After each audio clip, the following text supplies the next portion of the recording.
What's up, Thrashers, and welcome back once again to the Thrash Maniac 99 YouTube channel, and I am back to begin a new thread in the metal YouTube community as, well, for those who don't know, every Sunday night, whether it's over on Metal Ben's Chronicles or the Metal Bastards Hangout YouTube channels, every Sunday night we come together, a bunch of us metal YouTubers come together to play a game called Master of Metallum. What happens with that game is that I, or every once in a while the contestants, get to pick a band off of Metallum, and I go to that band's page on Metallum, go to the similar artist column, and they each take a turn trying to guess the top 10 in the similar artist column of a band on Metallum. Now, as we've been playing this game for the past couple of weeks, especially whenever we're going over classic metal bands, or even other genres of metal, we always ask ourselves, how come this band isn't on Metallum, or this band, or that band, etc., etc., etc. So, I wanted to start a new thread here, and that is 10 bands that should be added to Metallum. Now, there are a lot of bands, whether it's big bands or small bands, that are not on Metallum for one reason or another, and I am here to make a case for 10 bands of my choosing that I feel should be on Metallum. Now, I encourage everybody who's watching this video that makes videos on YouTube to make a response to this, because I would love to hear what other people have to say about this particular thread on what bands would you guys like to see get added to Metallum or should be added to Metallum. Now, of course, these are all my opinion with these 10 bands. Maybe not everybody's going to agree, which is why I'm starting this thread, because everybody's different. So, I divided the 10 bands into four sections. Four sections. And that is for different reasons or another. So, the first section is what I call the modern big bands. And these are two bands that are huge right now, but for one reason or another, they are not on Metallum. And the first band is Avenged Sevenfold. Now, come at me with pitchforks if you want. I feel Avenged Sevenfold should be on Metallum, especially if you have Ghost on Metallum. No disrespect to Ghost, I enjoy what they do and I like their music. However, Avenged Sevenfold, in my opinion, is way heavier than Ghost. Plus, not to mention, Avenged Sevenfold, some of their contemporaries are on Metallum, like Trivium, As I Lay Dying, Killswitch Engage, some of those early 2000s metalcore or new wave of American metal bands, they are on Metallum, but yet Avenged Sevenfold isn't. And I'm guessing one of the big reasons is because they blew up so big and have become one of the world's biggest bands going right now, still going strong today. That, and maybe, I guess, big metalheads just absolutely despise M. Shadow's vocals. I do not. I think his vocals, at least on a couple of albums, are great. Yeah, he's not as good as he used to be, but not terrible. But musically speaking, I mean, the first two albums were more metalcore, and then from City of Evil to now, they've become just more of a straight-up metal band with elements of thrash and even prog, especially on their most recent album, The Stage. They've pretty much become a progressive metal band, so the case for why I feel Avenged Sevenfold should be on Metallum is because, not only because of the heaviness of the music and how good their music is, but if you're going to have Ghost on Metallum, you should have Avenged Sevenfold, because, in my opinion, Avenged Sevenfold is a much heavier band than Ghost. Now, the second band in what I call the modern big band section is Between the Buried and Me. Now, of course, BT Bam, one of the big bands going right now in progressive metal, but for some reason, they are not on Metallum, and I don't understand why. Maybe because of the first couple of releases being more, again, metalcore, but ever since Alaska, they've pretty much become a progressive metal, or even, I'll go ahead and say it, a progressive death metal band, because there's a lot of death metal elements going on. Even in Tommy's vocals, he's doing some death growl vocals, but still very proggy, very melodic, and well-crafted music. The Two Colors albums, Great Misdirect, Coma Ecliptic, Automata, the duality of the Automata albums. So I don't understand why Between the Buried and Me is not on Metallum, even though they are heavy and extreme enough to warrant being on Metallum. And my case for why BT Bam should be on Metallum is because they are a great band and they should be given more respect by the metal community. So that's my case for Between the Buried and Me.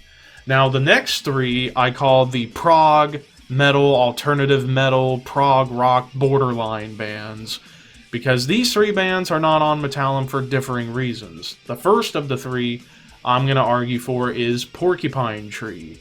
Now, of course, yeah, Porcupine Tree, the majority of their catalog, especially their 90s era, was more progressive rock. But since In Absentia in 2002, they pretty much became a progressive metal band, and that was both from Steven Wilson and the band touring with Dream Theater in 2000, and then Steven Wilson getting to work with Opeth on a couple of albums in the early 2000s, and that, I feel, inspired Steven to go into the more progressive metal sound and basically embrace that attitude and really get heavier with their music, but still keeping it melodic and adventurous. Plus, you have Rush on Metallum, which I agree Rush should be on there, because especially their 70s stuff, heavy for the time, and you could argue they kind of pioneered progressive metal, even though, yeah, it's different than, say, Sabbath or Priest and Deep Purple. But I would make the case Porcupine Tree should be on Metallum because they fit in line with, especially musically in the 2000s, with stuff like Dream Theater and the heavier Opeth tracks. I feel like Porcupine Tree should get some respect from the metal community on Metallum and be a part of that club. The next band is one I still don't understand why they're not on Metallum, and that is Soen. Soen, a Swedish progressive metal band that was formed by Martin Lopez, formerly of Opeth, the drummer. And yeah, this is prog metal, alternative metal kind of mashup, but still, they got some heavy fucking riffs and some great rhythms, beautiful melodies, amazing vocals, solid bass work. I don't understand why this band isn't on Metallum. I guess it's because of that alternative influence coming in, but at the same token, you have Faith No More, who are alternative metal. You have Mr. Bungle, who's kind of in that vein. I don't get it. I don't understand why Soen isn't on Metallum. In my case, for why they should be on there is because they are capable of making some really heavy music, and they're all great musicians. Fucking Martin Lopez, one of the greatest drummers in metal history, and I feel Soen should get some credit for being on Metallum as being a progressive metal / alternative metal band. And then, speaking of prog metal, alternative metal mashup, we get into the big one, Tool. Yes, I'm gonna make the case that Tool should be on Metallum because they can write heavy fucking music. And really, all their albums are great. I know Fear Inoculum's a highly debated album among metal fans, but I love that album. I pretty much like all of Tool's stuff. I don't think there's a bad Tool release. And yeah, it may seem pretentious because of how they write their stuff and Maynard James Keenan and all that, but you can't deny that there are some heavy fucking riffs and great music in Tool. I feel Tool should be on Metallum because of not only the heaviness of the music, but the influence that they have across metal as a whole. You know? I'm gonna state Tool should be on Metallum. Now, section number 3, the next 3 bands are gonna be what I call the hard rock borderline. Because there are some borderline bands on Metallum, like Motley Crue, Def Leppard, The Scorpions, Deep Purple. I think Twisted Sister is on Metallum too. But why these 3 bands are not on Metallum blows my mind. First, Blue Oyster Cult. In terms of like early American heavy metal, Blue Oyster Cult's an important band for the development of heavy metal here in the States. While yes, Black Sabbath created it over in England, America played a pretty big role in the development of the music early on too, with bands like Sir Lord Baltimore, who also should be on Metallum, but they're not on my list, but you could make a case for them. But Blue Oyster Cult, in my opinion, is the big one because they were kind of almost like an American Black Sabbath, but with a little bit more melody on top. And yeah, some of their stuff's classic rock oriented, but I think their, especially their 70s and early 80s stuff, I think is heavy enough to be considered a heavy metal band, or at least hard rock / heavy metal, just like Scorpions are, just like Deep Purple are. So why is Blue Oyster Cult not on Metallum? I don't understand, but I would make the case they belong because of their connection to Sabbath and their influence across metal as a whole. I mean, fucking Ghost! Need I say more? Next up, Thin Lizzy. I think Thin Lizzy should be on Metallum because they're kind of in a similar vein of Blue Oyster Cult, where they sit right in the middle of hard rock and heavy metal, and they've had some heavy songs in the past. Hell, their final album, Thunder and Lightning, you could argue that was the heaviest Thin Lizzy album, and that was when John Sykes came in to play guitar, and that song, Cold Sweat, one of the greatest metal songs of all time. And Sodom did a great cover of it on Better Off Dead. So yeah, and of course Thin Lizzy's influence on bands like Metallica and Iron Maiden, pretty much the whole Nawabum scene, and some early thrash bands who were really inspired by the twin guitar attack of Thin Lizzy, particularly the Brian Robertson, Scott Gorham stuff in the mid to late 70s. So I would make the case Thin Lizzy belongs on Metallum because of their impact on metal as a whole. And if you're going to have Deep Purple and you're going to have Ghost, why not throw Thin Lizzy a bone? Which brings us to the final one in this third section, Van Halen. Yes, Van Halen might be a little more showman-like, a little bit glammed up, but not glam metal, but kind of a proto-glam metal band because they did up the look a little bit without the makeup and stuff, but just making it look cooler. But Van Halen, I mean, they got some heavy fucking riffs. I mean, Eddie Van Halen, one of, if not the greatest guitar player in rock metal history. And, like, the first album, the Van Halen 1, I would consider that to be an American metal album because there are some heavy fucking songs on there, like Running with the Devil. Jamie's Crying's got some heavy riffs. Atomic Punk, On Fire. Ugh, and they still have had some fairly heavy songs. Mainly in the David Lee Roth era, they maintained a bit of a heavier dexterity to their sound. Granted, then we get into the Sammy Hagar era, where it still remained pretty much just straight-up hard rock. But I feel Van Halen should be on Metallum because of their influence, especially Eddie Van Halen's guitar playing. I mean, you can't go wrong with what he does. May he rest in peace. And now the final two bands on my list here are going to be what I call the quote-unquote gent section. Because these two bands get lumped into that genre, even though I've said it once, I'll say it a million times. Gent is not a genre. It's a guitar tone. That's it. There's nothing musical there's no genre gent. It's just a tone. If anything, these bands are prog metal. So, first off, Periphery. I've said my piece about Periphery in the past. Musically, they're good.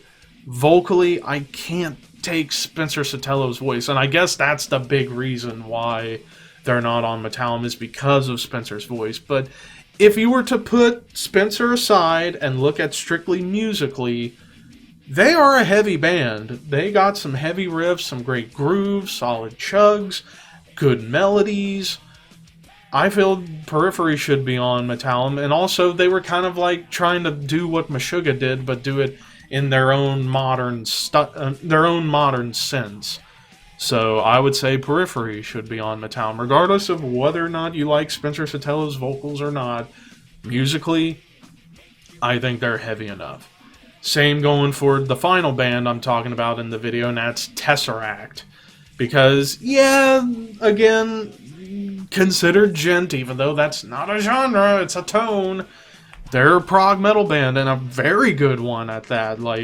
And yeah, vocally, maybe you could say they're similar to Periphery, but it's not the same, because Daniel Tompkins can fucking sing and doesn't strain it, so...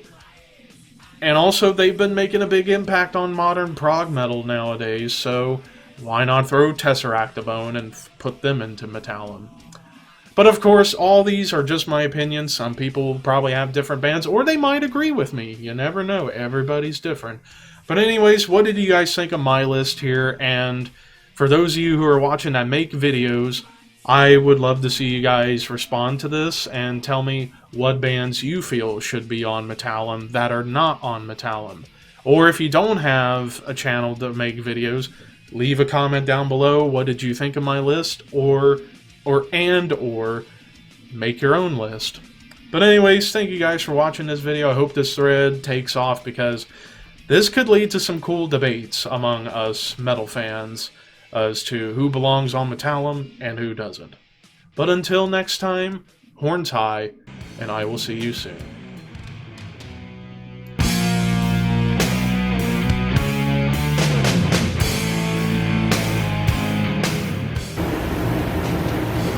I'm very mad right now. You're kidding me. You are kidding me. Nah. He was kidding me, bruh. No, I'm not. No! I win! Are you kidding me? No! I had 4 I was 1 card away! No, one card! clutch. No, dude! Unbelievable. I had 3 7s and a wild card, as well as 3 8s, 2 9s. I was there, dude. No! So, yeah, it is what it is, but anyways, I whooped his ass. Boo! Trash game!